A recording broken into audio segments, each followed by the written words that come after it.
ರೈತನಿಗೆ ಭೂ ಸ್ವಾಧೀನ ಪರಿಹಾರ ನೀಡದ ಹಿನ್ನೆಲೆ ತುಮಕೂರು ಹೇಮಾವತಿ ಭೂ ಸ್ವಾಧೀನ ಕಚೇರಿ ಜಪ್ತಿಗೆ ಕೋರ್ಟ್ ಆದೇಶ. ರೈತ ಭಾನುಪ್ರಕಾಶ್ ಎಂಬುವವರಿಗೆ ಪರಿಹಾರ ನೀಡದ ಹಿನ್ನೆಲೆ ಜಪ್ತಿಗೆ ಕೋರ್ಟ್ ಆದೇಶಿಸಿದೆ.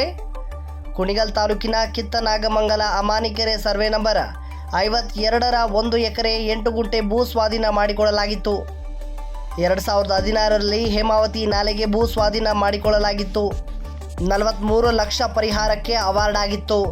ರೈತ ಭಾನುಪ್ರತಾಪ್ಗೆ 1,21 ಲಕ್ಷ ಪರಿಹಾರ ನೀಡಬೇಕಾಗಿತ್ತು.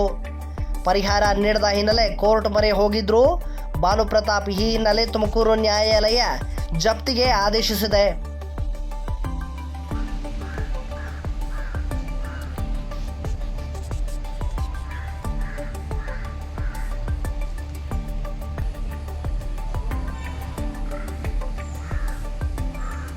ಅಲ್ಲಿ ಹೋಗಿ ಒಳಗಡೆ